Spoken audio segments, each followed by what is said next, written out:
30 years ago today, Norwich City shocked European football, maybe even world football, by heading to Bayern Munich and beating them in their own backyard in the UEFA Cup second round first leg. It was a game that not many people outside of Norfolk gave Norwich City a lot of hope of winning, but goodness me, did they upset the odds and create history, to the point where 30 years later, we are still talking about it. We still memorise that Jeremy Goss goal. Even for those of us like me, who wasn't even born when it happened, that Jeremy Goss goal still feels so iconic and incredible. And that is why, to commemorate the 30th anniversary of that game, I've spent the last few days catching up with a few of the players who were involved. Bryan Gunn, Rob Newman, Ian Crook, Mark Bowen and Chris Sutton have all taken a little bit of time out of their very, very busy lives in football, out of football, to reminisce on that night in all of its glory. You will hear some of the conversations that I had with those guys coming up shortly, but just an incredible day. And if you're listening to this podcast, or you were in Munich, or you were watching Munich, or the game against Munich in Norwich and in Norfolk, we want you to get in touch with us on our social media channels and let us know your memories of the day as well. But 30 years on from that famous day at the Olympiastadion, here are the thoughts of those who were at the centre of that famous 2-1 victory. I guess the first question really for you is, can you believe it was 30 years ago?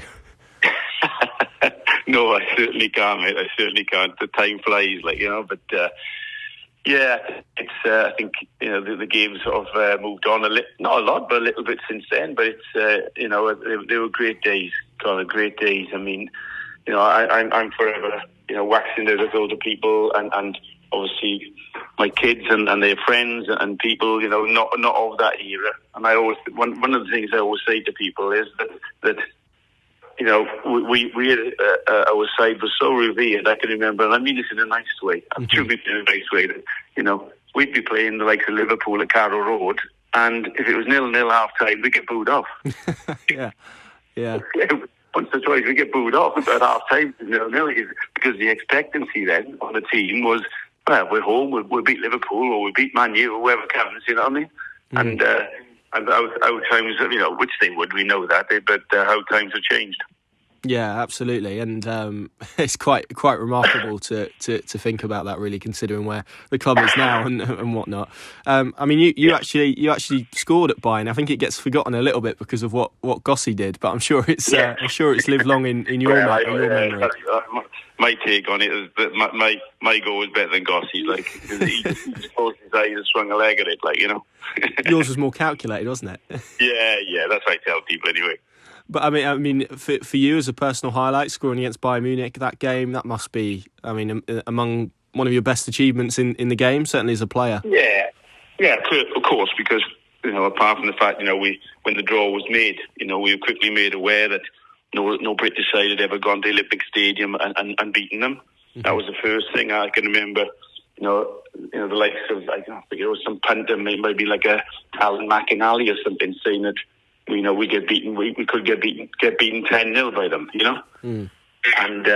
And then somebody else had said to me in later years about, when you played Bayern, the side that you played, they weren't, they were in the UEFA Cup, not if you like the European Cup, and they weren't a great side. And I quickly reminded them that, number one, that team went on to win the Bundesliga that year. Mm-hmm. And secondly, as it turns out, in the current times, it would have been a Champions League match, not a UEFA Cup match, wouldn't it? Yeah, exactly. And I mean, the fact that, we spoke about kind of the club and their time and being booed off against Liverpool, but the fact it's still being talked about and people want to talk about it 30 years on, that goes to show just how big of an achievement it was. I mean, did you get that sense at the time? I guess probably not, given what you said there about the expectation and where the club was at. I think you're right, mate. I mean, we were a group of lads who we got on famously together. We had a way of playing. The dressing room was fantastic. We were full of confidence, and they would call it, I don't know, maybe a bit of naivety, but we literally felt wherever we played, we could get a result against them. Again, people, forget that the year before we when we finished third in the league, I think it was, and you probably know better than me, it was my memory, but I think in sort of January time, we were about 7, 8, 9 points clear at the top of the league anyway. Mm-hmm. The game itself, we went into the game, I think, at the time, going into the tie, we were second in the league behind Man United and ahead of Arsenal. Mm. So, we were genuinely, probably the second, third best team in England at the time. So, and we felt that. We were full of confidence, and, the way we trained every day, it was all, people talk about now building up from the back and all the different way the game has changed, and I dare say, and the likes of Pep Guardiola and everything. But, back in the day, I myself trained up the Welsh games, and Jeremy Goss as well. And the other Welsh international players were, all they keep saying was, "Oh, you guys, not the Norwich triangles," because everybody recognised that we kept it on the floor a lot of the time and played through people, and we had the likes of, again, so many, what I believe, so many, and valued, let's say, or people like the likes of Ian Crook and I mean, Chris Sutton, Fox, they got moved away to bigger clubs, but at the time, Ian Crook was one of the best midfield players in the country, no doubt. Mm. Yeah. So we did, yes, from the outside, people said what they said, but I know, ourselves and certainly Mike Walker as well. He was, very, very confident going into the side that we could get something out of it. What are your memories of that night? Sort of starting with the journey and finishing on the full-time whistle. What kind of stands out as you look back on it? I remember being very excited going into the game. It was, from what I just said, it was still we felt as if it was our cup final, Mm-hmm. We were going there, Olympic Stadium. It was almost it seemed like a misty or foggy night out there, and the way the fans were, our fans obviously had been in Olympic Stadium, they were back away from the pitch. But I think that possibly helped. There wasn't, if my recollection is right, it wasn't a fantastically huge crowd. Mm-hmm. From Bayern's part, wasn't a huge partisan crowd there, maybe 30,000-ish, something like that. But we started, the build-up had been good because, we'd been playing well in the league and we were in a good position. We were full of confidence. And then going into the game, I think Mike had, tweak the system we were playing, and was, I think, trying to go with Ian over us maybe as a sweeper sort of thing. We felt, again, no fear going into the game, and that's the way it's planned out. I think we started very well, getting the goal Jeremy's goal very early in the game, like 10, 15 minutes. I remember we lost, and certainly in some time in the first half, we lost Mark Robbins. So that sort of knocked us a bit in terms of a recognised goal scorer going off. But bringing Darryl touched on, we knew Darryl had certainly had legs and athleticism. So it wasn't a bad swap in that respect.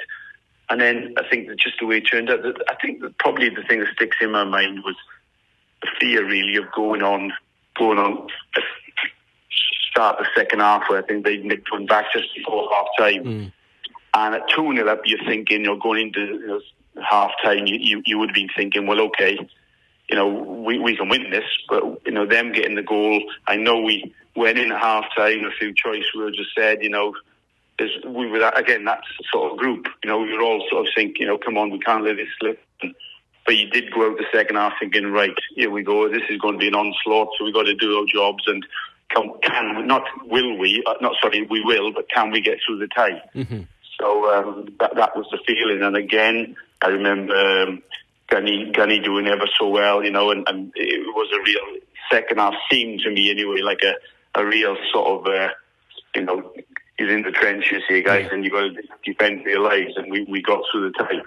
But the funny thing was, just on the back of that Conor, it was, you came out of it, and probably then on the night, again, we didn't have him in those days, but these days people talk about stats and expected goals and whatever. And I dare say, if you'd have probably looked at the stats afterwards, they probably would have expected to get something out of the game, get a draw game or something like that. But we came out of it with the win, and then genuinely thought, well, it's going to be difficult, but really fancied ourselves back at Carrow Road because we felt we were so strong there. With the home crowd behind us as well. So, yeah, there was real feeling, certainly going into the tie, and then after the tie, that we were good enough to come through this leg and beat the great Bayern Munich. Was there a point afterwards where it sunk in? Because I know as a player it's pretty relentless. So after that game, you will have had a game. Is it something that kind of took a while to sink in and realise what you'd done? I mean, what was the point where it's like, oh, blimey, we beat Bayern Munich, we did it? You know, was it after the second leg? Yeah, I think it was one of those things where the good thing about Mike Walker at the time was Mike was so laid back. You know, he never, obviously inside he did, but he never seemed to rant and rave or get too excited. And again, I can remember the game finishing, and as you know, such was the case in those days. You know, if you were playing at home, just every game the players would go into the players' lounge. You'd have a few beers. You'd go out with your family. You'd probably have a few more beers. You know, but we went back to our hotel after, and it suddenly started dawning on you. You know, there were family and friends there who travelled out there. I remember going into the hotel bar. And literally, you know, these days you probably think, well, hold on, guys, you're not through the tie yet. You might have beaten Bayern Munich. We still got, you know, you're only halfway there. But it was almost like a party atmosphere. We were in the bar till it was the early hours, and we were having a few beers and, you know, a bit of a sing-song. And you know, it could have been misconstrued when people thought, well, look at these, like, they think they're through the tie. But it was just, we did. We were confident that, you know, we realised something special had been done. And then I can certainly remember then flying home the next day. I think we chartered a plane and landing at the airport there in Norwich. And, you know, obviously fans were there and the press were there. And not just, obviously, like yourselves, the local press, but the national press were there and the news. And you're thinking, wow, you know, this is for something, you know, for a Norwich City to do what we've done. Yeah, it is a bit special. It is a bit special. But I keep re-emphasising, Conor, you know, little things like that dawned on you, but at the same time, I hate to sound conceited in any way, but we knew we were a good side. We were a good side. Yeah, it's interesting. I speak to Chris Sutton quite a lot, and he always says that about that group as well. It was just like, we kind of knew. We knew how good we were, and we knew kind of what the players we had in the dressing room. You mentioned Ian Crook, you know, and I think it's a long held debate amongst Norwich fans how he never got an England cap, you know. So yeah, amazing. Well, I grew up with Crookie, you know, when I first went to Tottenham as a 15-year-old, and you know, we were only sort of a year apart.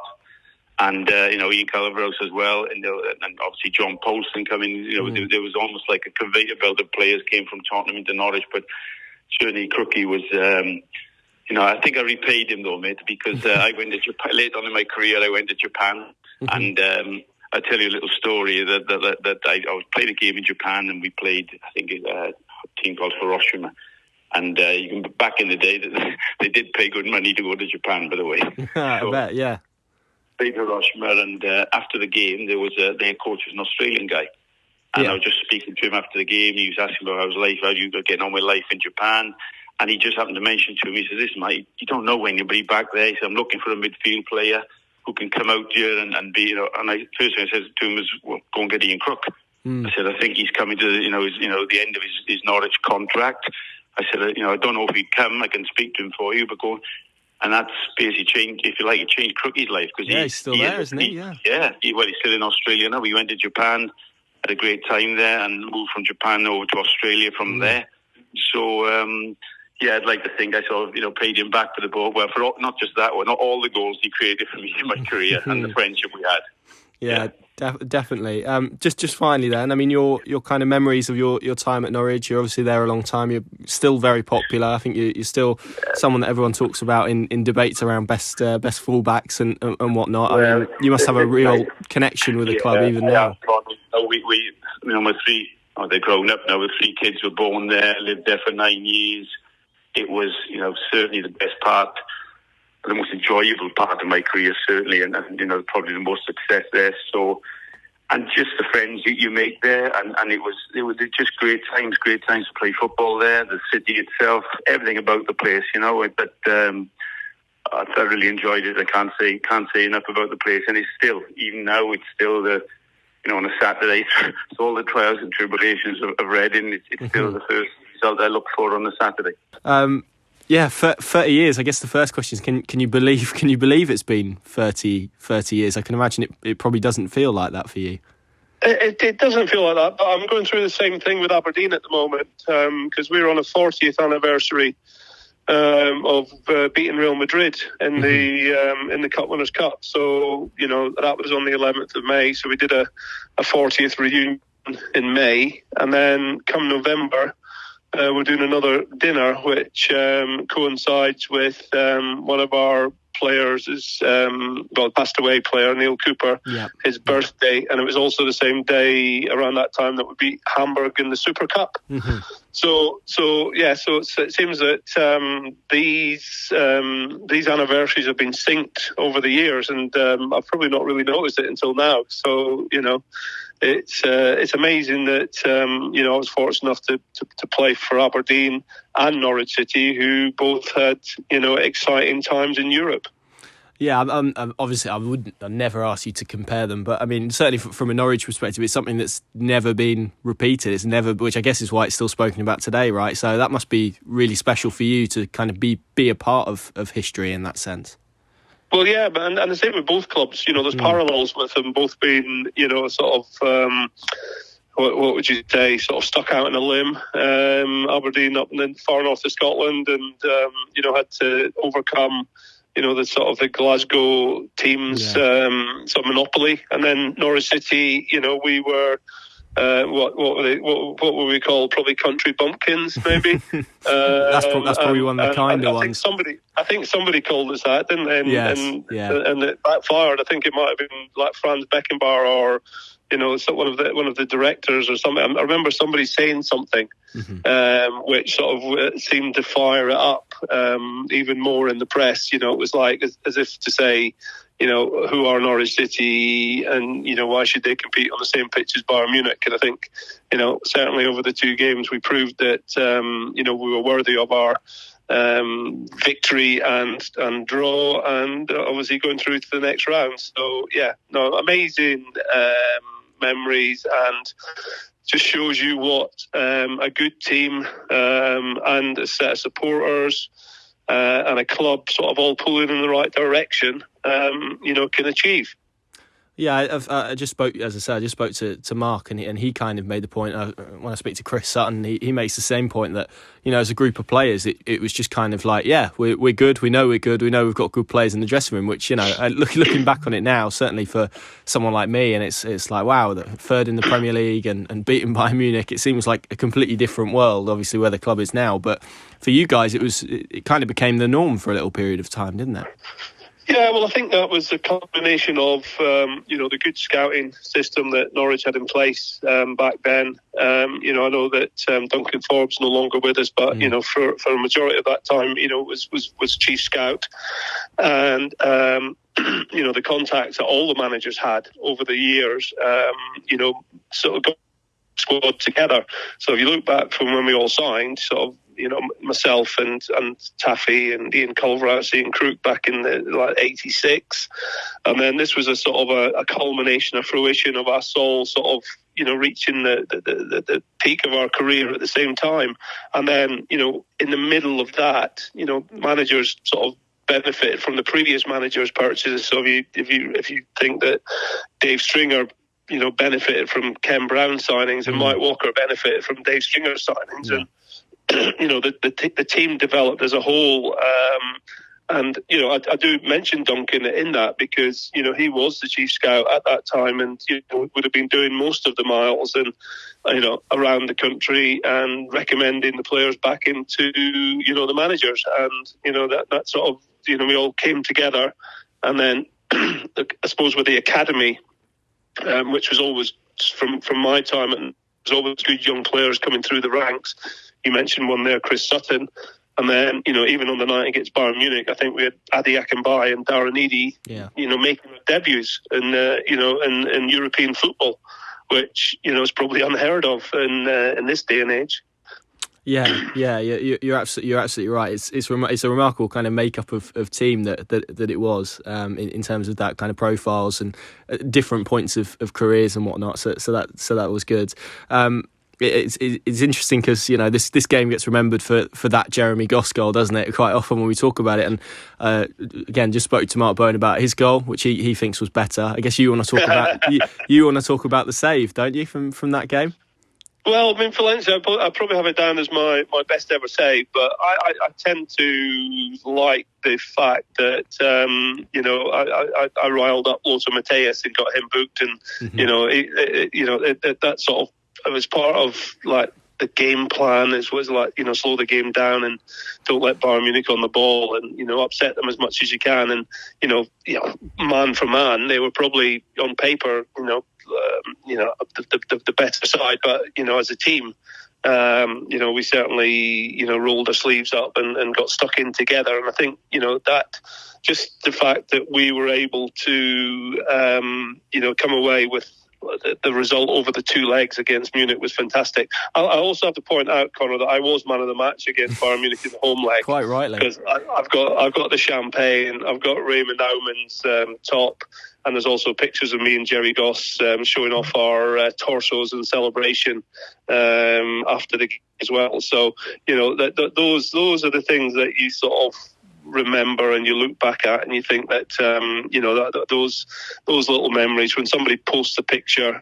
Gossie's goal, what a great goal. The BBC cameras pan to me in celebration, and I'm running towards the Norwich City fans way behind the goals, and it's just all those little flashbacks. I suppose it's more so now. It's that are stuck in there, and that nobody can take them away from you. Yeah, and I guess that unique sense, because all of the other players, I guess, were running towards Gossie. You got the unique opportunity to run towards the Norwich City fans, which must have been nice after that goal. Well, after both goals. I think it was a sort of more of a state of, wow, what have we done here? This was unexpected. We probably expected to be up against it, backs to the walls, which we were, to a certain degree as well. There was plenty of shots getting rained in and goal. There was crosses coming in. Obviously, we went 2-0 up, and they scored just before half time with the header, and then we did hang in there. And there's no doubt about that for our victory. But it was a combination of great tactics, defensive play, hard work, and a little bit of luck every now and then. 99 times out of 100, Adolfo Valencia's header goes in the back of the net, but. On this occasion, I managed to just spread myself. I suppose that's the best way, and use my crown jewels to save the ball. And then it fell to one of their players, and I think I remember at the time it was myself and Ian Culverhouse, and just, everyone was throwing themselves at the ball, in an effort to. Put the player off, which we did, and the ball ended up over the crossbar, and we had a little chance to celebrate the fact that we hadn't let a goal in. So that was the great thing about it, was I suppose the effort that the team put in, the manager and the coaching staff, and everyone in the unit. We loved the occasion. We loved the occasion the night before because we trained on the pitch in the Olympic Stadium, and we didn't want to come off it. They were turning the floodlights off to try and get us off at one stage. The pitch was fantastic, and we were having a great five-a-side at the end of training, and nobody wanted to come off the pitch. So, it was just a great occasion for us all, because there was only a couple of us in that team that had any sort of European experience as such. I was lucky enough to go away with Aberdeen. I think the Tottenham lads, there was obviously their experiences with Spurs in some of their earlier cup runs that they had. And then, there was only a couple of internationals in the side. So not many of us had experienced the big matches on foreign soil. So, for everyone to experience that together and then, come away with a positive result was fantastic. I asked Mark Bowen this question as well, and he kind of said it was the moment that maybe they touched down at Norwich Airport and kind of saw all the fans and the press kind of waiting. But was there a moment where it kind of sunk in for you what you'd done? Because we know for certainly footballers, everything's so relentless. You've always got the next game to look forward to, and for you guys, it was the fact you had another game in that kind of tie to look forward to as well. But was there a moment where it sunk in for you, where the gravity of kind of what you'd done and the fact you'd beaten Bayern Munich away from my own first English team to do it obviously in that only English team to do it in that stadium, was there a point where it kind of hit you? I don't think there was, really. I think obviously the follow up with the press and everything like that, and the build up to the next game was probably what you saw. I mean, I remember I was sponsored by a German glove and boot company at the time as well. So I had a meeting with the top man from Ulsport. So they came along to the hotel and, you know, furnished me with a big bag of, you know, the up-to-date gloves and tracksuits that that were made in Germany, I suppose. And then, you know, so I'd that sort of you know, there, and I don't think they were expecting to come along to the game and see the mighty Bayern Munich get beat. And I suppose it was just the sitting in the bar afterwards. I think, you know, just looking at each other with a bottle of beer and thinking, wow, that was some night. And you know, I suppose we probably went to bed watching snippets on television as well, because, you know, the fact that it's Bayern Munich, they're always on the TV over there. So I think we probably went to sleep that night, you know, with the televisions on, watching ourselves either make a save or score a goal or, you know, defend valiantly as a team. So no, there was no sort of one moment that comes to me, but I think just the you know, the fact that we're still speaking about it 30 years on, it's amazing. It's amazing. Yeah, you're right. The fact it's kind of lived on for 30 years as well. And what's interesting for me is, obviously, I think you guys had all of that euphoria and attention, and then you still had another game to go and see off the tie. So, I mean, that speaks a lot about kind of your mentality as a team. The fact you were probably able to take it back to Carrow Road amongst all of that attention and whatnot. And like you said, some of those guys hadn't played in Europe before. The fact you're able to go to Carrow Road and see the tie out is something that probably isn't spoken about much, really. Well, I think what's not spoken about was the fact that we said let's keep it tight for the first 10-15 minutes, and that, you know, quieten them down, quieten the Bayern Munich team down, and we lost a goal after 4 minutes. So, you know, that wasn't in the overall master plan. But I think if for me, and you asked for like a specific moment, for me it was probably after that goal, because the place was in silence, Carrow Road was in silence, and all of a sudden there was an almighty cheer, and all of the Norwich City fans together sort of like got beside us and, you know, lifted us up. And, you know, from there, you know, we carried on our battling spirit. And that moment then was, I think, the sort of the thing I can remember, the fulcrum in us, like, going on then to battle harder, Gossie's goal, you know, saves in the game, and again more defensive duties, and, you know, near misses and luck, like, which you need to you know, to win football matches. And, you know, that all came together that night. And you know, I'd say we did enjoy the celebrations afterwards. Yeah, I bet you did.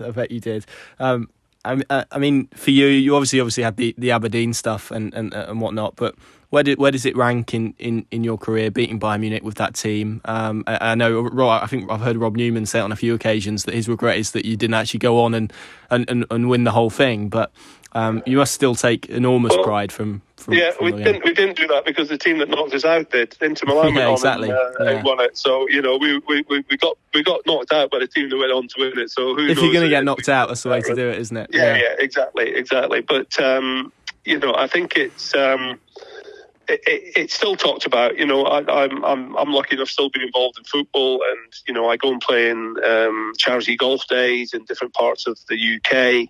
And, you know, people still remember Bryan Gunn from Norwich City because of that game against Bayern Munich in 1993, 4, whenever 93. So that is still in, you know, the people's minds when I do things. You know, we have sporting dinners and different things, and that's what you'll always get introduced like as a part of the UEFA Cup team in 1993. You know, we didn't win it, but we beat Bayern Munich, one of the biggest teams in Europe, and, you know, most people in Britain that night were supporting us, which was you know, which is evident when people do sort of, oh yeah, you played for Norwich City and you beat Bayern Munich. So that's probably the biggest testament that we can take from it, that we were part of that team that beat Bayern Munich. Yeah, I often think, particularly with Gossie, like, does he get sick of talking about that? I don't think he does, by the way. But I mean, that must be sort of similar for you. Does there come a point where you think, oh, blimey, I played so many games for Norwich, and it's just this one that gets spoken about? Or are you quite happy with the one that's spoken about? Well, Well, I do it the other way, Conor. The only one that I claim that gets talked about is the one against Ipswich. So That's I true. always say That's true. I always say that I played 477 games for Norwich. I must have played 476 good ones, because the only one that ever gets talked about is the one against Ipswich. But no, I might change it around. There's two that get talked about. You're right. So.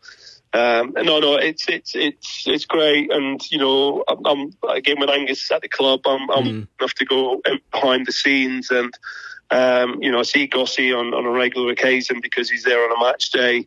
I bump into Rob Newman on my travels, and we're playing golf days together. And it's great when the lads sort of come back. And when we played against Inter, back in 2018 for the 25th anniversary, we got as many of the lads back together. Spencer Pryor came back from Australia.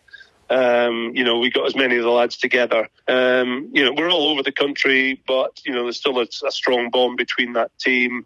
I'm in text contact with Chris Sutton, and I'm Mark Bowen is working in football, so we're all sort of in contact in some shape or form. So it's good, and I'm sure that this what date was it? Is it this week coming? Thursday, this week? yeah, 19th, I think, yeah. 19th. Yeah. So again, all of the squad, all of the lads will just remember. Darren Eady, obviously I see Darren Eady quite a lot when I'm coming back to Norwich as well. So, the faces are there, the lads involved in the game, they're there, and, hopefully they'll all have a great day on Thursday when, we remember 30 years ago. Yeah, and it creates a bond, doesn't it, between all of you, I guess, which must be quite nice. Yeah, just to be part of that team, and, I've been involved with Norwich City Football Club, I've been probably longest out of most of the lads in the squad, but to be recognised by the club, by the supporters, and then probably yourself and the press, people writing about the situation, and with social media now it makes it even bigger, because it's not just the local papers that will be showing this. That will go into a national sort of opportunity platform, and get tweeted around the world. Our supporters in America, in Australia, Scandinavia, they'll all be part of that memory of 30 years ago. Can you believe it's 30 years ago? No. No. It still seems like yesterday, really, to be fair. And it was a great period, personally, but obviously for the club and the city as well, to be fair. So, like I say, 30 years, it goes pretty quick. So, like I say, always nice to remember it. Yeah, I can imagine. What are your memories? What are the ones that when you think to that, you kind of think of instantly? Is there anything that really sort of stands out? No, I still think it's the magnitude of it. I still think it's the magnitude of it that, we, us, Norwich City, could go to Bayern Munich, or even be in a European competition to start with, but to actually win that first leg and get drawn against like the giants of Bayern Munich was unbelievable. And sort of like, I think it's still, beggars belief like that we can sort of like go over there and not only compete but actually win in Germany, and then actually ultimately win the tie. So, like I say, I think it's still the magnitude of it all. Mm-hmm. People don't realise. What a feat that was. Mm-hmm. At the time, we were just all blown away. Wait a minute, let's turn this off. Sorry.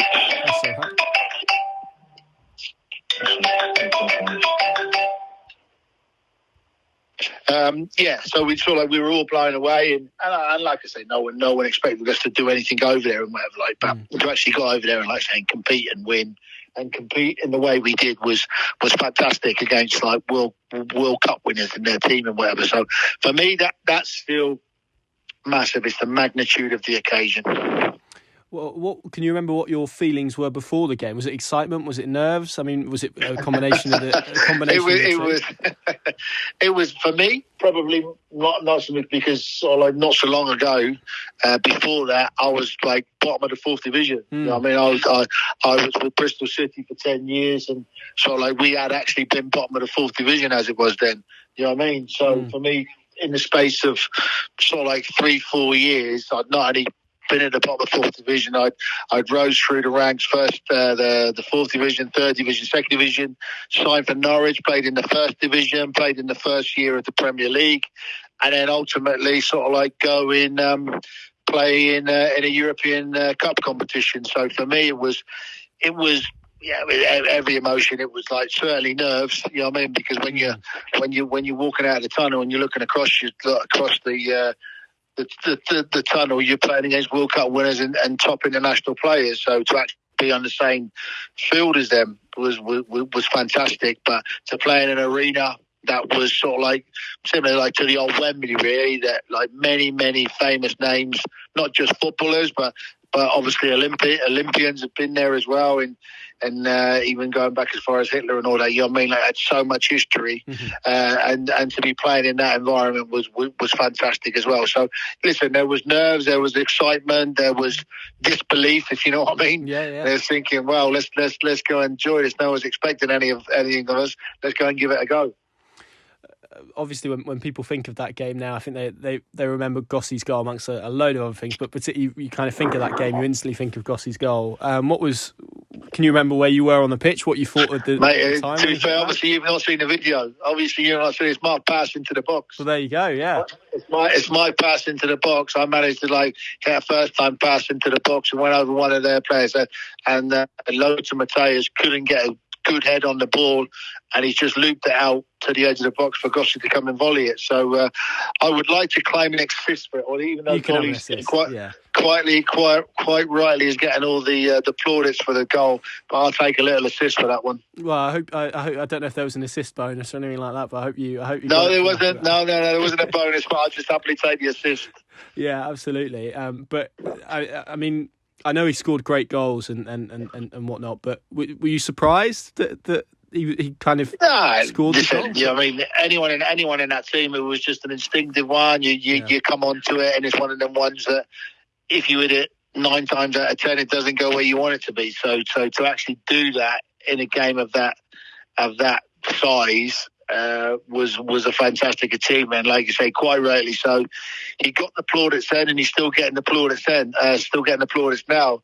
Although I think if Gossi's going to be honest, I mean, he probably gets a bit bored of it. But there's no way I would get bored of something like that. You know, I mean, that's probably the difference between us. But listen, he had it in his locker. He was always known for being a hard working player. But you know, I mean, he was sort of like sometimes he was not given the credit he was for his quality and technical ability.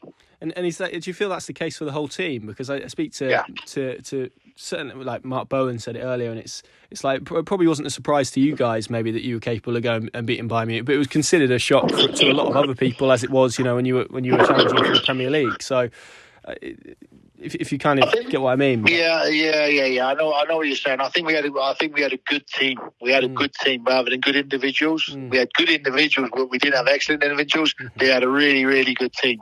We had a really, really good team that could, you know what I mean, we could, like I say, come up against the best, like we showed in the Premier League the season before. We knew that we could compete. I think it was the belief that we had in each other rather than each individual. I think that's what made us a strong team in that year. Was there a moment for you? Again, Mark said earlier it was actually landing back at Norwich Airport and seeing just fans and press, and maybe made it sort of sink in for him what the achievement was that you guys had done. Was there a clear moment for you where it's like, oh goodness me, we've just done this? It was in the bar about 4:30 in the morning. Was it? No, that would never happen now. No. You know what I mean? Like I say, it's one of them ones. If you can't milk beating Bayern Munich, you know what I mean? We sort of more or less forgot that we had the second leg. Yeah. You know what I mean? Like I say, that was when, you know what I mean? We had a great camaraderie. You know what I mean? We went back to the hotel. We celebrated there, probably never sunk in. And then, like I say, around about 3:30 in the morning, when we had a few more beers, you know what I mean? What we've just beaten Bayern Munich there, you know what I mean? So, like I say, it was an incredible achievement, and like Mark said, like, you know what I mean, getting back and seeing the furore of all the press and whatever, like, because they didn't realise it neither. You know what I mean? They probably had to do something for the last minute. after the game saying, well, we better get to Norwich Airport because we've got a team coming in there that's just beaten Bayern Munich for the first time in a European competition. So, like I say, the whole thing after the game took a while to sink in. Mm-hmm. But like I say, it probably started about on the third or fourth beer that we had in the hotel. That wouldn't happen now, by the way. No, it definitely wouldn't. I mean, you kind of touched upon it earlier, but so many different profiles and backgrounds in that team. You had players like, obviously, Gunny, who'd had European success with Aberdeen. You had young lads like Chris Sutton and Darren Eady. Yeah. I mean, for you, you're completely different. You came up, as you said, basically from the bottom of the 4th division. I mean, it must have been just incredible for you. I can imagine a lot of it was pretty surreal. Listen, it was incredible just signing for Norwich City. Let's put it that way, because I'd never played in the top division before. I'd already played in the bottom 3 division. So to actually play in the top division with a first division like club to start with, and then a Premier League club that had some really, really good players was a fairy tale for me in the start. So listen, even if I hadn't done this, it would have still been a fantastic move for me. Mm-hmm. But to actually that first season finish so well in the Premier League and getting into Europe by the fact that the FA Cup and the League Cup was competed by 2 teams. Yeah. You know what I mean? Arsenal and Sheffield Wednesday. You know what I mean? It was freakish. So you know what I mean? And an ex-Norwich City player scored the goal to Andy Linnigan that allowed us to go into Europe. So we were very fortunate. And like for me personally, like I say, the journey I took, it was just a cap. It was just a cap, and like I say, it was. I'll be forever grateful. So, like, obviously, Norwich took the chance on me, paid decent money at that time, and I was hopefully part of a team that will go down in Norwich history. Yeah, and I guess that's it, isn't it? The fact we're still talking about it 30 years later goes to show just how incredible it is. Really, never obviously been repeated by the football club, but the fact that it's kind of still brought up and people still want to talk about it after 30 years must be really nice. It is, it is, and like I say, probably, I don't know whether they'll be just talking about it in snippets in another 30 years and whatever. Hopefully I'm here to talk about it as well. But like I say, it is still a fact that every time you go down to Norwich, there's still people that want to talk about it, still people that were there. There were kids there that were probably like in their 8, 9, 10s, and now they're 40s, and still want to talk about it. So hopefully they can relay the message on that. Like I said in the first question, the magnitude of it was incredible. And like I say, Norwich City will always have a name in folklore football history because of that result. Yeah, you're right. It's really interesting. I mean, the guys that you played with as well. I'm sure you see a lot of them about given what you do and you're still working football and when you come back to Norwich and whatnot. And I guess it's created probably a real bond between you because you always kind of have that achievement in common now, don't you?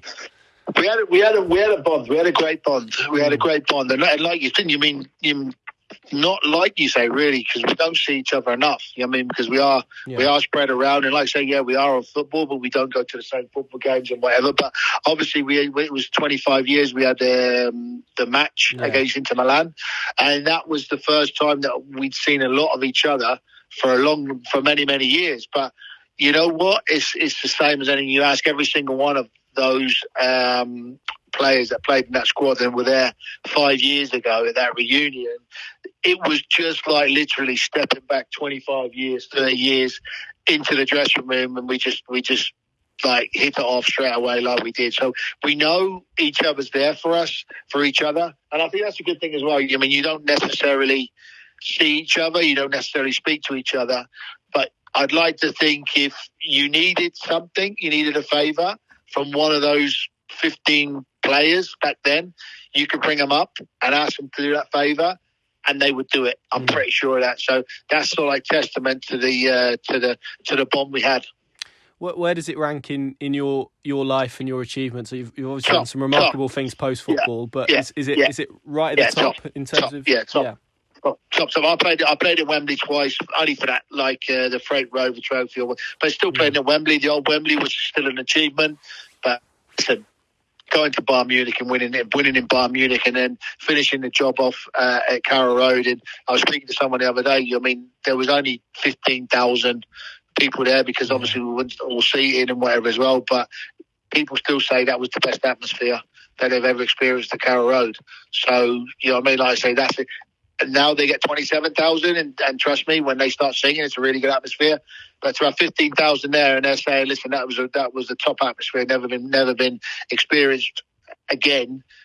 That must have been some noise being made at the end of that game. Yeah, Gunny referenced a moment earlier on when I spoke to him, and he said, obviously you conceded early in the Carrow Road game, and he said there was silence for a little while, and then there was a roar from the home fans after that goal, and it was like a noise he hadn't heard before. But I think that whole occasion of the second leg is really interesting, because you mentioned it was so euphoric, and you know, maybe some elements of disbelief around that first leg win. To actually then go and see the tie-out, I mean, that speaks a lot about kind of the mentality that you had as a group, doesn't it? Especially when we concede after 4 minutes. Yeah, exactly. You know what I mean? You think, well, it probably Bayern Munich thought that as well. So the result we had, again, Gossi popped up with a winner. You know what I mean? Like I say, yeah, it totally did. You know what I mean? We kept the belief. We kept the, you know what I mean? We had luck on our side. Yeah, of course we did. Everyone has luck on their side. But like I say, to come through and to win it, over the 2 legs was fantastic. And like I always say, you know what I mean? Again, you must have thought we knew how to celebrate. And we would, I mean, what doesn't happen now if teams play well and like they go into the city, they go to a bar in the city, you know what I mean? The fans can never get close to them because they're always roped off and VIP areas and whatever. Trust me, we finished the game at 9:25, and by 11:15 we were in the bars in Tombland singing with the fans. You know what I mean? Like I say, it was a fantastic evening to remember that. Yeah, I've heard you speak at an event before, and I think you said that your regret really was that you didn't go on to win it. You really felt like that was a possibility, and I yeah, like I say, listen, I mean, you go and you beat Bayern Munich, you think you can do it, you think you can do it, but then you come up against Inter Milan, you know what I mean, another giant. Obviously, I give the penalty away, which was sad, but they were the better side. They were the better side at Carrow Road. But we did so well away. You know what I mean? We had some great chances and whatever and it wasn't until the last minutes of that game that they got the goal and finally beat us 2-0. So listen, if you're going to go out, you go out to the winners, and we did that. They went on to win the competition. So you never know. If we had beaten Inter Milan, then why not? Could we have not gone and win it? But to play in those games, the Vitesse was good. But Bayern Munich was fantastic, the top. And even the Inter Milan games, to play 2 games against those in the San Siro and at Carrow Road against top players was fantastic. And yeah, just finally, I guess all of that is kind of for you, and you referenced it. Even the move was probably enough. But you've got such a special connection with Norwich City now that you'll have for the rest of your life, right? Yeah, unbelievable. Love going back there. You know what I mean? Love watching them. Love them being successful. You know what I mean? Want to see them back in the Premier League because that's where the fans and the ground and the facilities, the training facilities, that deserves to be in the Premier League. So they've got to get back in there. And once they get in there, they've got to find a way of staying in there because that's where they belong. And like I say, that's where the fans want to be. I mean, you want to be playing against the best. The Premier League is the best league in the world. And why shouldn't Norwich want to be in there? Because they're certainly one of the best teams in the country. The first question really is, can you believe it's 30 years ago? Does it feel like 30 years ago it happened? No, it's actually really funny because I was talking to somebody at work today and just said, I was just about, I said, I need to go. I said, I've got this. I said, it's been 30 years. And he went to me, oh, wow, Jesus. Yeah. So it's certainly doesn't feel like 30 years. Yeah. Really doesn't. Yeah, I bet. I mean, what are your standout memories when you think back to that day and what happened, obviously, and the fact that you were involved in that Norwich team that won? Is there anything when you think back that really stands out in your head from what happened? Of both games, or just the fire in just such, or the away game, or. Yeah, we can start with the away game, but yeah, any memories of the home game you've got, you can throw them in as well. Yeah. Well, I think it tends to get. I think the home game tends to get forgotten about. Yeah. I think a little bit. I mean, it's a bit of a quiz question. I think we're still. They need to check this, but I still think we're the only English side that won beat Bayern Munich in the Olympic Stadium. That's right. Yeah. So. I think that's including the likes of Liverpool's and all that. So it's kind of like everything was sort of shoved towards that, and that's been very much our Bayern Munich, the away game. Mm-hmm. we actually played a lot better in the home game than we did in the away game. I just remember the away. You know, do you know what's really stupid? That my memory was more just laying in the bath at the end of. They had this bath, and I just remember laying in that at the end of it, and you know, and spent. I can't remember how long in there, but it was a fair while. I think somebody had was trying to get drug tested at the time and couldn't. I don't think I can't remember who that was. It might have been Sutton or somebody like that. And I just remember we just sat in the bath for ages and ages because it just seemed a bit surreal. You know, nobody expected it to do anything, obviously, but yeah, the actual game itself.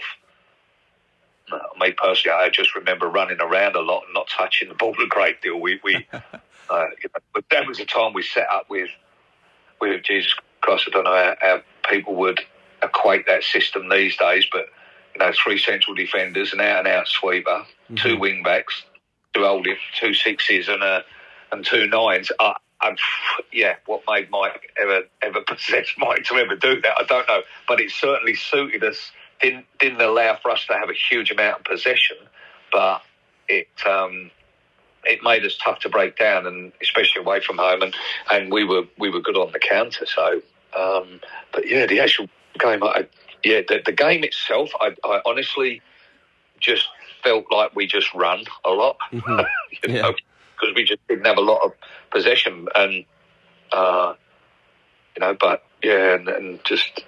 In the bath afterwards, I suppose that was just stupid, isn't it? Where certain things, that you remember. I just remember laying in that bath. It was just And Gossie's goal, which is obviously the one that always gets spoken about around this game. I mean, can you remember your thoughts when he hit it? When it went in, it must have been. I mean, you used the word surreal there. I mean, that must have been quite surreal. Yeah, to be fair, it was. Like, you kind of, don't get me wrong, it feels surreal now. At the time, you kind of, you know, you're playing to win. You're not playing to lose. Probably in a 2-leg game like that, and away from home, you're playing not to get beat and keep yourself in the tie. So when it goes in, it was just, I suppose, it's kind of like real joy at first. It seems surreal now when I look back on it. Does that sound stupid? No. At the time, it didn't have a surreal feeling about it. It was like, you know, because we weren't bad away from home. We were at that time. We were very good away from home. So it was just a great strike. So it was kind of like, I suppose, a bit of joy, you know. Then when Taff scored, that kind of had that little bit of you know, wow, we've got a chance here. You know, and I think that it was Nerling, and I think that scored then, you know, and we rode our luck a little bit. But yeah, Gossie's goal obviously will go down the annals of history with the club, rightly so. You know, he had great technique with stuff like that, Gossie. So, fell to the right person. Yeah, I spoke to Mark Bowen yesterday. I know you obviously spoke about the bath. He spoke about actually landing back at Norwich Airport after the game, and there being obviously hundreds of fans there, loads of press there, and he kind of said that was the moment where it was like, oh, blimey, we've done something pretty special. And I think Rob Newman said that he had quite a night in the bar as well, and I think that's probably when it sunk in for him. So it feels like it kind of sunk in at different points for different people. Yeah, it's as I say, at the time it didn't feel. It felt. Don't get me wrong. It felt like a great result, which it was. All right, but it didn't feel as big as maybe what it's turned out to be, because it's never got close to being achieved again. Does that sound like at the time you kind of went, okay, we've won away at Bayern, great, but at that time. God almighty, this is going to sound conceited. We were a good side that actually probably didn't give ourselves a bit of a rap, and so we kind of like, you know, we'd finished, I think, in the top 5 or 6 over a period of years. There was only one or 2 years where we weren't in the mix. So you kind of half expect it's kind of been in years to go by where it's become, I suppose, bigger than Ben-Hur because it's not been close to being done again by Norwich. I'm talking about, not by anybody else. Didn't realise how big it was at the time.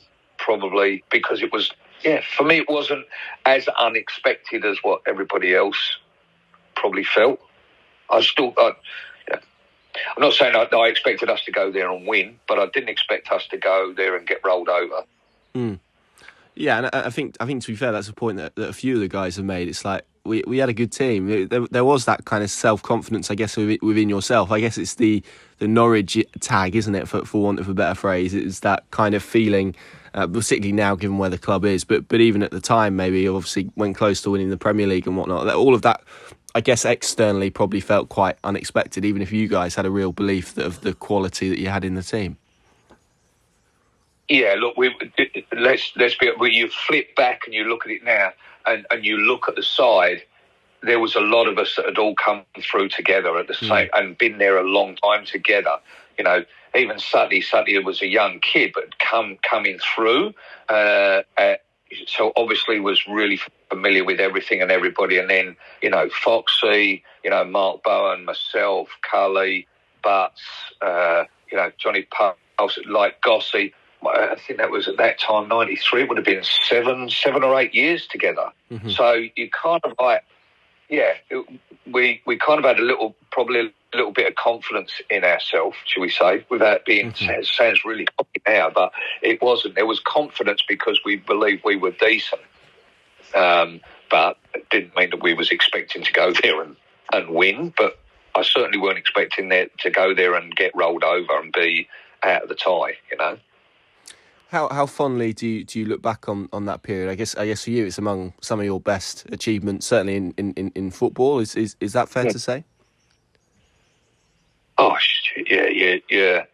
You kind of look back at that particular time, Munich, and what happened in and all around that time. Obviously, with the Premier League, with EPL sort of coming into play at that time, and it was kind of. Yeah, that was kind of built up. There was other good teams we had at Norwich. Had a really good team in year one when I first went there, which was 86.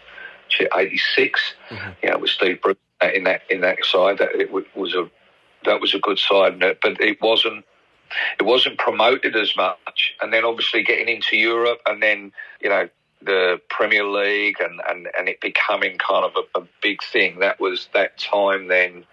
Sort of, I look back and I have nothing but good thoughts about that time. And it's funny because I don't know, at the time, I think support was kind of half expected it as well. That sound, again, might sound a bit unrealistic, but I think they expected us to win. We used to get booed off at half time if we weren't beating a Chelsea at half time. They were drawing with Chelsea at half time now. I think you get a standing ovation, and that's not respectful. I don't mean that in a disrespectful way, no, but you're right, I think the expectation was higher then. Yeah, definitely. Definitely, and I mean, you mentioned the second leg. I think that's a really good point because, as you said, and I'm sure this was the case at the time as well, there was so much euphoria around that first leg. The fact that, and obviously you can see it after 4 minutes as well at Carrow Road. So to kind of have all that and to come through the tie, I mean, that shows your mentality as a group, doesn't it? Yeah, it does, especially after, that's one thing, when you said about what do you remember, and that's why, but I wanted to clarify it was the away game, because the thing I remember most about all of it was Mike, actually, as we were walking out the door, going, make sure we're solid first 20 minutes.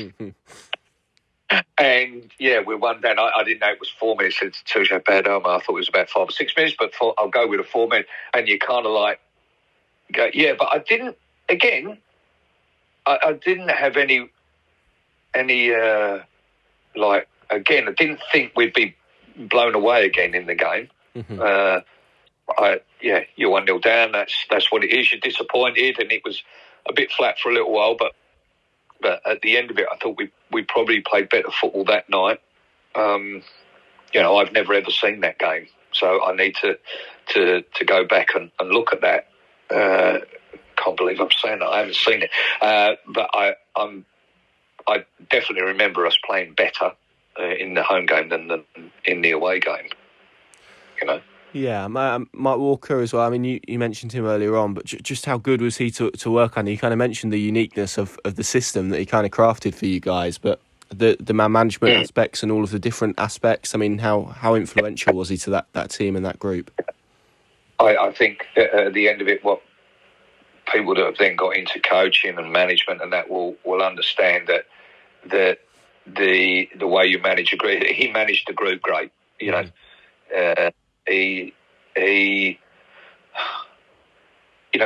It kind of looked after itself, the team, to a lot of the extent in terms of what it was out on the field.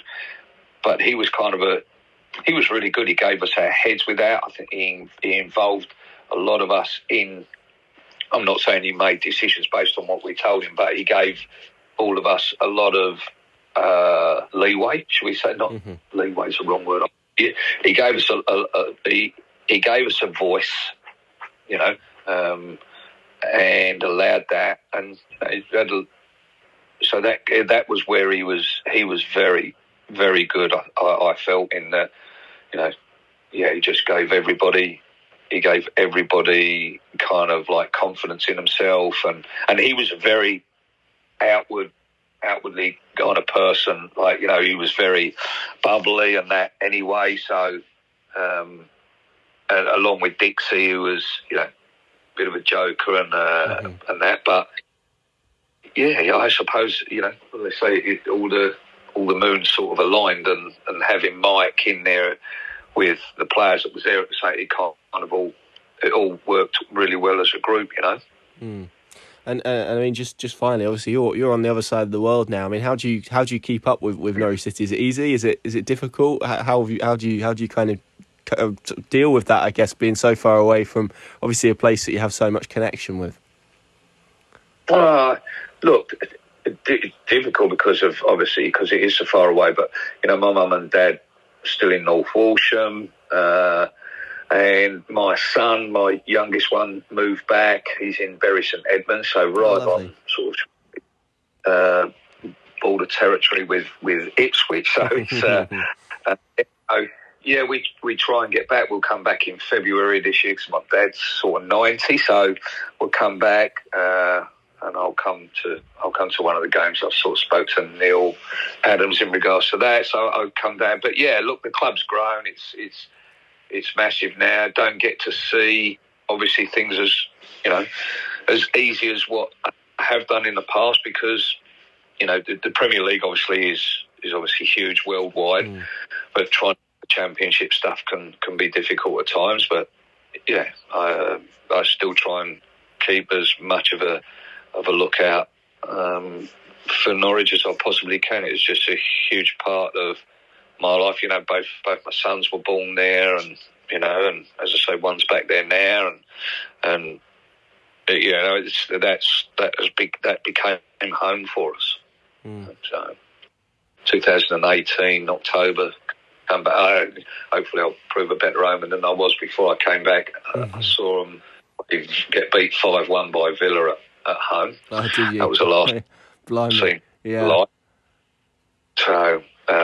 So hopefully have a bit more joy when I come back this time. Yeah, I hope so. Do you know the game you're seeing, or probably not off the top of your head? Yeah. No, it's the. Jesus, I actually spoke to. I'll have a little look. It's mid February. So just having a look at Neil. Sorry, bear with me. No, you're okay. Trying to think which game it is. Here we go. I think I'll put it in there.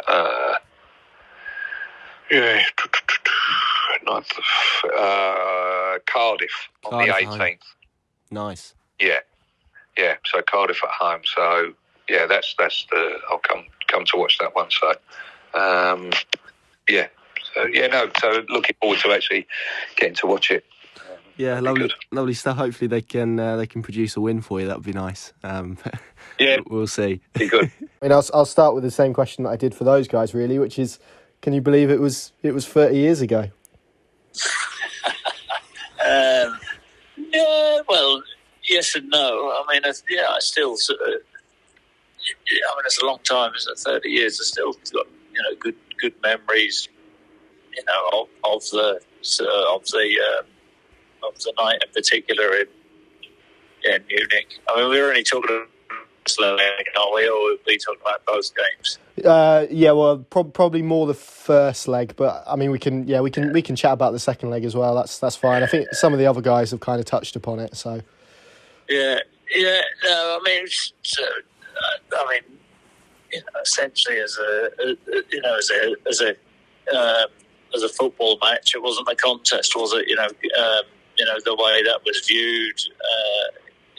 Us going over there, and nobody gave us a chance. Strangely enough, I don't actually remember feeling like really nervous. That may have been because of the fact that nobody fancied us, but also because we were playing the top flight of English football. With what did we know? We were very capable on our day. I don't think that that it was as big a surprise to us that we'd beat them, that we ended up winning, albeit with it being Bayern Munich and Norwich's venture into European competition. That whole sort of aspect, it was an enormous result for the football club. But what I'm trying to get at is we had some good players. Yeah. And we were aware of that, and that's if everything aligns on, I suppose, in any particular game, and we sort of perform strongly. We always had. If you look at sort of the history of Mike Walker teams, there was a lot of goals which went in either end. We were pretty up, but Mike played a formation with what we played. We played 3 centre halves and a sweeper, didn't we? Yeah, you did. Yeah. So, which is a pretty remarkable. I mean, sort of football evolves, doesn't it? It comes round a full circle, but I don't know many teams who have played that sort of formation. You just don't see it. But we were aware of their threat, but. We had players capable of countering. I think my memory serves me right about the game. Efan Akuku is a big guy. I love playing with Efan because he had that blistering pace, but he didn't play in that game. I don't know whether he's injured or suspended. I think it was injury. I think. Yeah. And then I think Mark Robbins started, but he came off. I can't remember when he came. He came 15 off minutes, yeah, 15 minutes, yeah. Right, yeah. So then I can't remember who came on. Such. Daryl Such. Yeah. So blimey, I can't. So Such would have come on, and that would have. I don't know how he would have sort of manoeuvred. Then he would have maybe played Foxy in a more attacking. Well, I think, I don't know anyway, but the Goss volley goes down as the most memorable goal as far as I could see in the club's history, and quite rightly so. And that was a big wow moment, and then it's playing in the game, you're thinking, well, this is incredible. It's in their backyard. We're going to goal up, but also aware there's a hell of a long way to go. And then when Bowen gets a second, you think, Jesus Christ, is this really happening? Mark Bowen was a really good player. Good attacking fullback. Timing of his run was excellent. And then it's about sort of digging in, being resolute. But I still think we carried a threat. Crook was, if you speak to the sort of old, you weren't born, but if you speak to the sort of older generation of the Norwich support, I don't think there's ever been a better part of football at Norwich City than Ian Crook. In its history, I'd include all the sort of greats in there. You can argue. I mean, Martin Peters, played at Norwich. Whereas Houlihan was a different type of player to Ian Crook, but in terms of passing accuracy, I mean, Ian Crook couldn't really tackle. He smoked a lot. He wasn't a great athlete. Jeremy did all his running for him, but boy, could he pick him apart. He was. So we had good players. Crook's understanding with his teammates was phenomenal. So we had a good balance. We had a good goalkeeper. I mean, Bryan Gunn. The savers. It was a guy called Valencia, wasn't it? That's right. Yeah, Valencia. Yeah. I'd have been. I can't remember how old I'd have been. So what year was it in? So I'd have been 20. 93. 93. I'd have been I wouldn't have been 20. I would have been 20. Yeah, I can't anyway. Yeah, so I would have just been 20. Yeah, I mean that was sort of. What was I suppose from our perspective though, what was albeit you get caught up in the moment after, and we sort of going to the travelling fans it made the way over, but you know there's another game to come, and it's only half time. Albeit it was, it's incredible to sort of look back at that whole. I don't have columns on this. That whole era, that team, how it suddenly sort of clicked, and we had confidence, and said to you before on our day. I mean, daftly enough, we weren't far off winning the Premier League. No. I don't think we ever sort of knew how good we were. We just knew we were sort of in our sort of totality, but we just knew that on our given day we could beat anybody if things clicked, because we had players who could hurt any opposition. We actually, I mean, the Vitesse Arnhem games, the previous round, we beat them 3-0 at home. I think it's 3-0 or 3-1. But away from home, we ended up drawing 0-0. But I mean, it was a 0-0 where we countered really, really well, and I think we missed a lot of opportunities. But it was sort of knowing what our game plan was, and because we were we sort of shipping goals left, right, and centre. An interesting sort of play.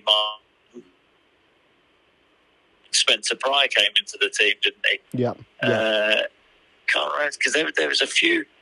I can't remember. I couldn't name the starting 11 really. I could name, but the three centre halves would have been. I can read it for you. It was Newman was at the back. It was so you had Colehouse as a sweeper. Pryor, Butterworth, Newman was the three centre backs. Fox, Crook, Goss, Bowen, Robbins, yourself. Yeah. So not a great deal of pace. Those are your words. Do you know what though? Rob Newman was a really good footballer. He wasn't blessed with pace, but he had a really good football brain. Very, very intelligent player. He wasn't underrated in terms of the dressing room. But it's nice knowing what you can do, what your strengths are, what your weaknesses are, and sort of trying to play to your strengths whilst also respecting the opposition. But I do think there was a bit of German, some sort of arrogance in. I think they'd basically written us off. The tie off before a ball was kicked. I thought that they knew that they thought they were just going to. They thought they were just going to wipe the floor with us. And that was to their detriment. But even, I do think the second leg, the home leg at Carrow Road, everybody talks about the first game, but the second game was a real sort of test of our courage as much as anything, because whatever anybody says, there's a massive result going over to Munich and winning, but it's half time, and we went a goal down in the first 5 minutes, I thought. Yes, yeah, we went, but then actually, the atmosphere at Carrow Road that night was as good, I think, as it ever was, and the excitement. But we get ourselves back in it.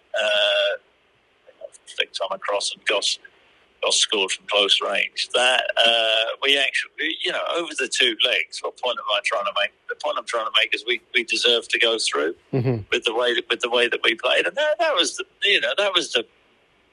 the biggest triumph of all, really. In that, you sort of look at the two. If you watch the two games back, that we, more than competed with the might of Bayern Munich with all their sort of world class players, and actually with a better team over both games, and that was the real triumph. And I think in terms of sort of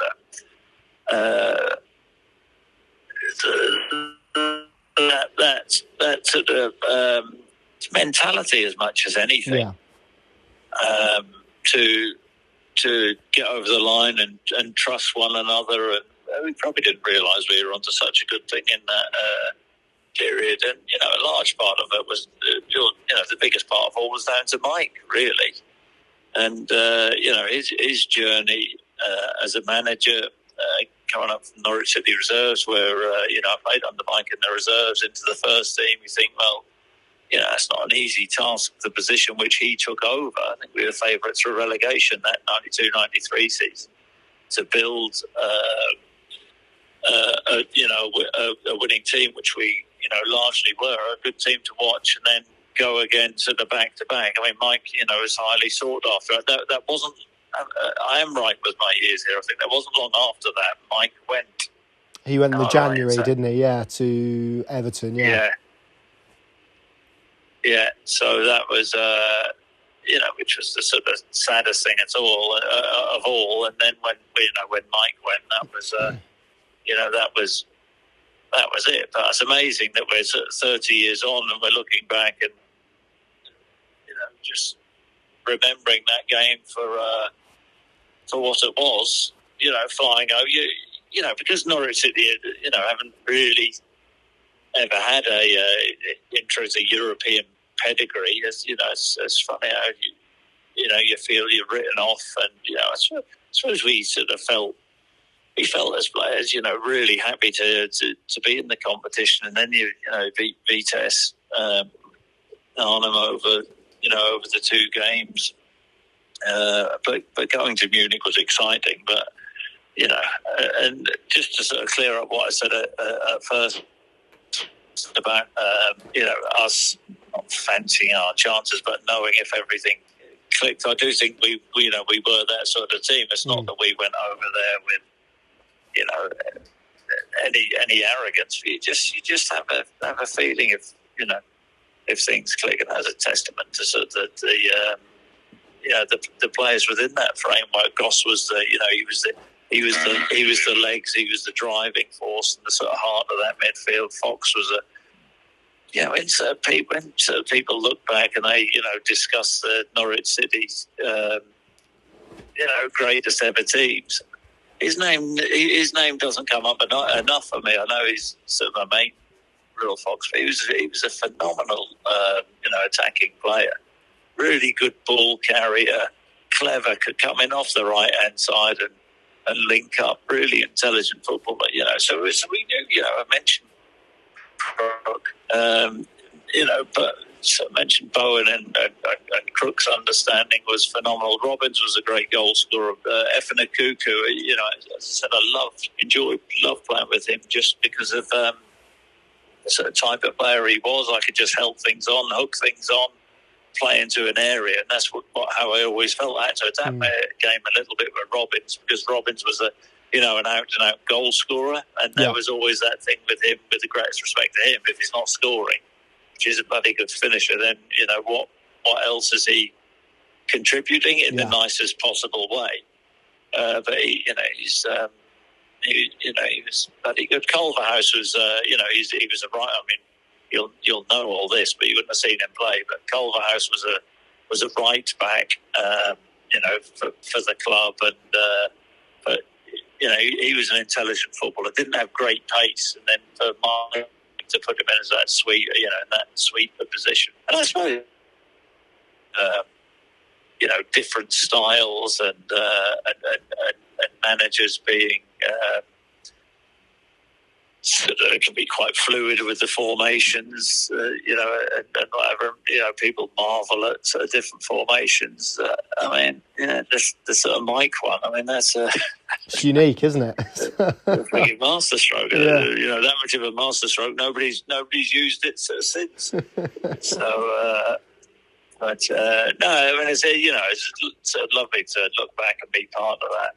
I mean, at that particular time, that whole era, that just bypassed so quickly. As a young man, enjoying myself, enjoying playing it, for the club, and it's just you sort of think it. So it's a lesson I learned.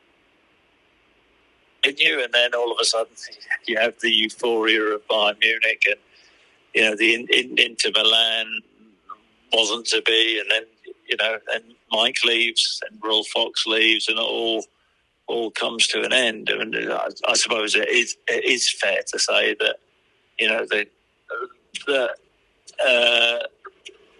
I suppose it is fair that the club haven't really hit those heights. No. Since, I think that would be fair to say after the inaugural season, and that's why it's, I live in the area, and, I've still got my, my shirt from that night, and just a very, very nice sort of feeling to have been part of that whole era of that team. And, I suppose the one thing is we don't get together enough, and, that's so one thing which, Ian Crook lives in Australia. I don't know how many players live locally now. Hardly any, I think. Bowen's at Reading, I think. He is, he is. I think Rob Newman is relatively local, isn't he? Still, I think. He's Gossie, obviously. West Ham. He is, yeah. So I think there's a few, but yeah, you're right. There's not many now, which is a shame.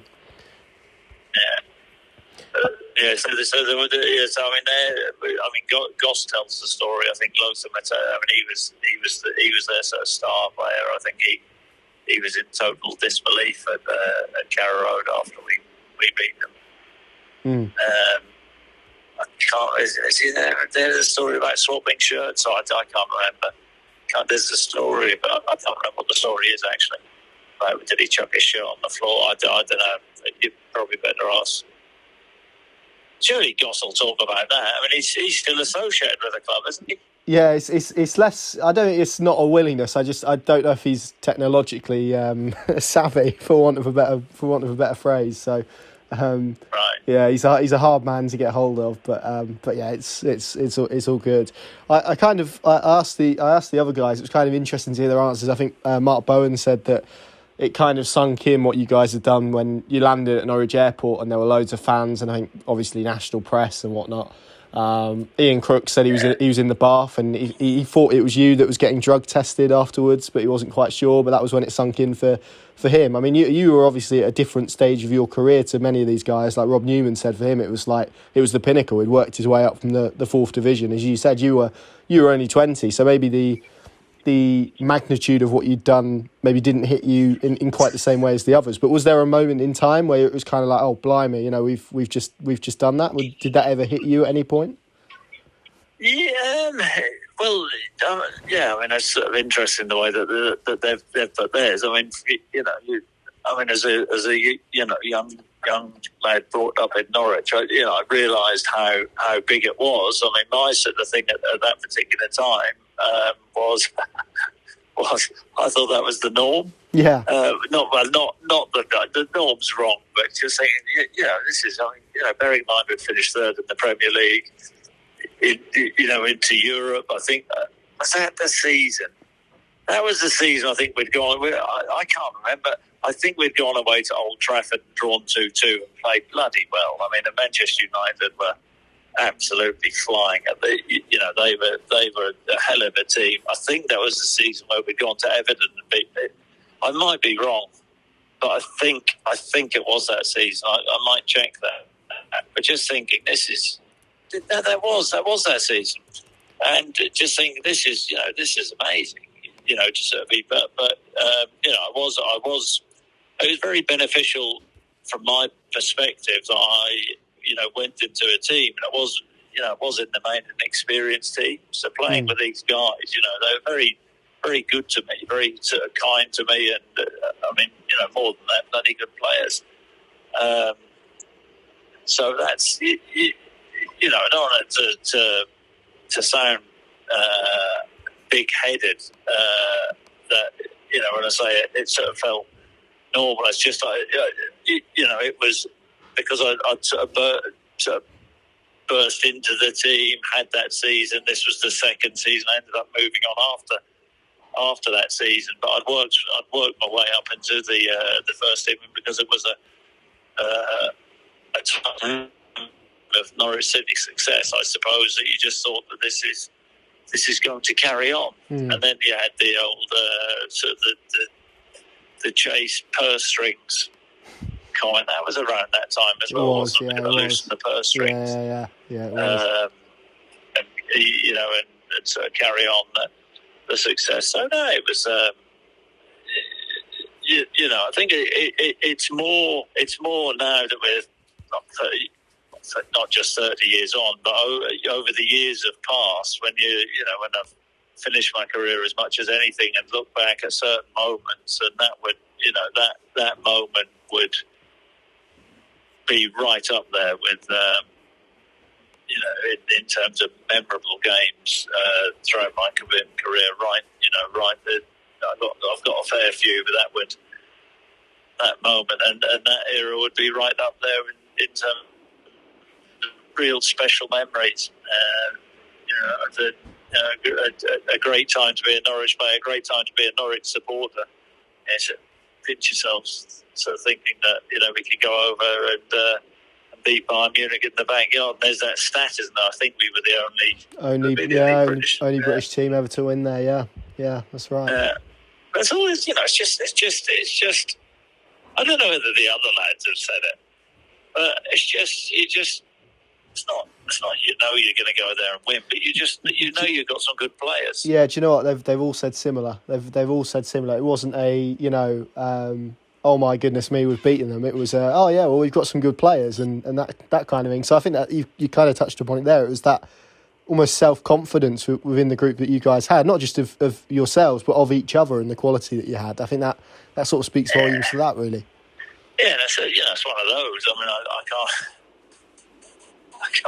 I can't remember anybody on the plane on the way over thinking, we're going to win, or we're definitely going to win the game, or arrogant. But it's just it's a wait and see, and then Goss wallops the volley in, and Can you remember? Because I think I've watched it back, and I think you're slightly behind him. Can you remember kind of what view you had of that volley, or what you were kind of thinking as he ran up to hit it? Because I know he scored a lot of spectacular goals, but to do it on that occasion was quite something. Well, that was the one. He scored the goal of the season against Leeds, which actually is volley. I don't know. It's hard to say which was better. I think he always says the Leeds one's better, doesn't he? If you ask him. Yeah. I'll take the Bayern Munich one over the Leeds one. Me too, yeah. I think,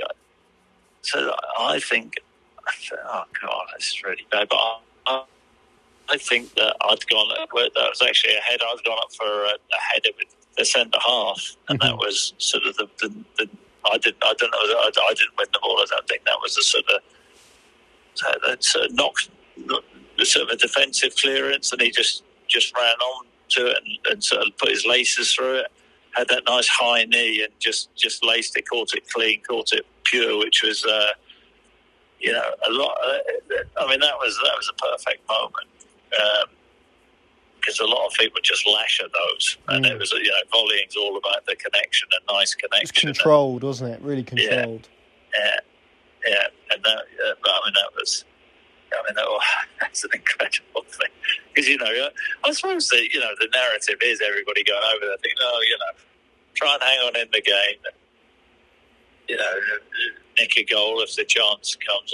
But the likelihood is I suppose most Norwich fans will think it would go over there and Bayern Munich will end up scoring and they'll sort of wear us down. And but we'll be proud to go over there, and that's sort of once he scores, you sort of perk up, and then the Bowen head is really clever because it bounced. The ball bounced and he just goes back across looping header into the far corner, and I think that was, the Goss moment was a sort of a wow moment in terms of just thinking, blimey, we're one up. The Bowen moment, in many respects, so the second goal was more of a me.